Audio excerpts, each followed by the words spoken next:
будешь в стороне. Так, я не всегда как бы делаю интервенции. Иногда. Хорошо. Только музыкальные.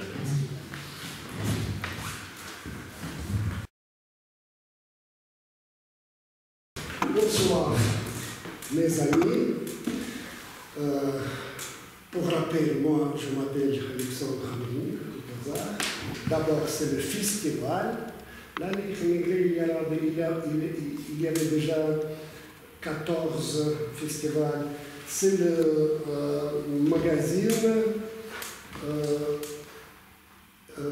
qui porte le même nom. Donc, il y a déjà 42 éditions. 42, c'est en russe, uniquement en russe. Mais il y a d'autres projets qui se font en russe et en français. Des festivals de poésie ailleurs, dans les autres pays. Et là, il y a la présence des poètes qui ne parlent pas russe. Mais ici, donc nous nous sommes réunis autour de ce projet qui porte le nom Les rencontres automnales de la lyre négrée à Bruxelles. Voilà. Donc le premier poète qui était participé dans ce projet, c'était Evgeny Rein. Donc, Evgeny Rein, dont Joseph Brodsky disait que comme son maître, après Yuri Kublanovsky, Tetian-Joyev, Ekaterina Garbovskaya, Andrei à Paris. Et aujourd'hui, nous nous rencontrons avec un poète russe, Mikhail Bogotaryov, qui est venu de la capitale de l'Europe, Bruxelles, en capitale de Bruxelles, du Paris. Ce que tu es. Il a été admis au sein de l'Association des artistes et des écrivains russes à Paris en 1994. Sous direction de Vadim Nechaev, qui est déjà décédé, mais quand même. Et de l'Académie internationale de la Zaoum. Zaoum, c'est un nom russe qui désigne quelque chose au-delà de l'intelligence. Mouvement linguistique futuristique, en langue inconnue, presque inconnue. Qui n'est pas intelligence, au contraire, Zaoum. C'était en 2008. Depuis 2010, Mikhail Bogotaryov étudie le patrimoine philosophique et théologique de l'émigration russe en France. Il a donné de nombreuses conférences, notamment au musée de l'Avant-Garde et au musée Akhmatov à Saint-Pétersbourg, ou encore à la bibliothèque Lossev, un célèbre philosophe russe, et à l'université de Moscou. Il est lauréat du prix d'or 2016 du festival La Lyre émigrée à Liège en Belgique. En fait, au début, je vais poser d'abord une question à Mikhail. Il va répondre et c'est la lecture pour que tu travailles déjà en plein maintenant. Je traîne un tout petit peu, mais quand même. Mikhail. Donc, le rôle de la poésie. Le rôle de la poésie dans le monde contemporain, c'est quoi? Donc, le rôle des poètes, surtout les poètes immigrés, qui essaient de réunir ces deux choses très difficiles, donc s'intégrer dans la vie littéraire de son nouveau pays. et sauvegarder quand même son identité nationale. Donc voilà, c'est le rôle de poète et des poètes. Déjà beaucoup de questions. Hein. Je comprends, mais ce n'est que le début.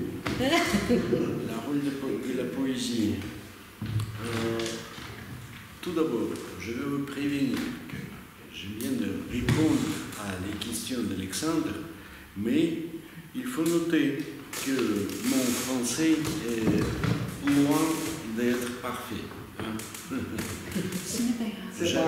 J'habite pendant 30 ans à Paris, mais quand même, je pense, j'écris en russe, donc c'est le défaut fondamental. Pourquoi, quand je l'ai exprimé, ça fait un peu bizarre, une impression bizarre. Le rôle de la poésie, expression de quelque chose qu'on ne peut pas dire, traduire en prose, par exemple. C'est ça, courtement, c'est ça, le rôle de la poésie.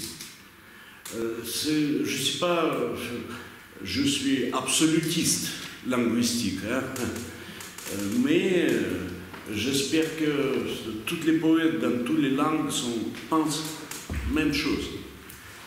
Ils sont absolutistes. Ils écoutent les nuances. Et la poésie, oui, vraiment, c'est une chose... on peut dire que la poésie, c'est le style avec lequel on peut jouer avec les mots. Mais d'autre côté, on peut dire que la poésie, c'est quelque chose d'ontologique. C'est quelque chose comme expression de votre liaison avec spiritualité. Et le rôle, voilà. Vraiment, le rôle d'un poète dénigré, il y a la différence entre les poètes qui vivent dans leur pays ou dans l'émigration, ça change quand même. Il y a les nuances. Quelle est la différence donc, entre les poètes émigrés et non émigrés? La discussion à propos du rôle de la poésie en émigration, c'était commencé en les années 20, comme discussion entre Khodasevich, Vladislav Khodasevich et Georgi Adamovich. Khodasevich, il a dit que le poète émigré, il doit toujours écouter Pouchkine. Il doit rester spirituellement à son pays. Pour sauvegarder les traditions. Et Adamovich, il a pris les autres positions d'adaptation de nouvelles réalités. Donc, à mon avis, Adamovich, il a été raison. Donc, la poésie en émigration, c'est poésie qui oblige à écouter tout ce qui se passe à côté. Et moi écouter les traditions qui sont restées. Ça fait réfléchir. Même je demande, peut-être quelqu'un de vous peut dire à propos de ça, non? À propos de ça, qu'est-ce que vous pensez? Je peux rajouter une chose. Quand je suis venu en Europe, c'était 1993, j'ai commencé à faire poésie visuelle, poésie concrète, parce que c'est le genre qui nous permet de rester en dialogue avec toutes les langues. C'est ça. Voilà.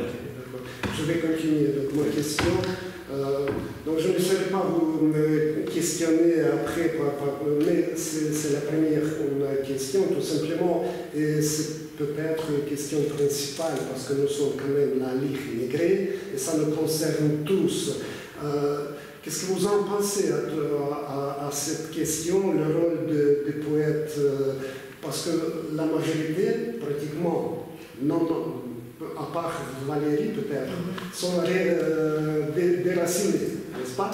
Donc, est-ce qu'il y a la différence entre le rôle national dans votre pays Et votre mission ici en immigration ou non, qu'est-ce que vous pensez? Oui, moi je pense que un des rôles importants, c'est rassembler. Et donc, comme Mireille, quand il disait que c'est en lien avec l'univers, mais pour moi, c'est vraiment ça. C'est-à-dire que c'est en même temps, je veux dire, être avec Pouchkine, moi ce n'est pas Pouchkine, mais c'est Dante Alighieri, et avec ce qui se passe maintenant, aujourd'hui, le monde dans lequel je vis maintenant. Et c'est faire ce lien, et c'est rassembler. Parce que la poésie, pour moi, elle rassemble. Et c'est la chose qui est... Elle rassemble les âmes, elle rassemble les émotions, elle rassemble les gens dans leur plus bel aspect. Voilà. Encore, donc je répète, donc la mission d'un poète émigré ou déraciné encore. Khadi, tu veux quelque chose? Non. Stéphane. En fait, moi je suis arrivé très petit, donc c'est très difficile de pouvoir comparer une poésie nationale du pays d'où on vient et le pays dans lequel on arrive. Je pense que c'est différent pour des gens qui sont déjà arrivés à 15 ans, 20 ans ou après, qui ont déjà des avis et des positions. Par contre, moi j'ai très peu de racines finalement, elles sont visibles, donc je considère plus qu'on voit l'individu au fruit plutôt qu'à ses racines. Et ce que j'essaie de faire avec la poésie, c'est donner du plaisir, donner des réflexions, donner des pistes de compréhension. Et ça, c'est pas lié à l'endroit où on vit. Je pense que chaque personne, quelle que soit son origine, sa nationalité, ses axes de réflexion, fait la même chose.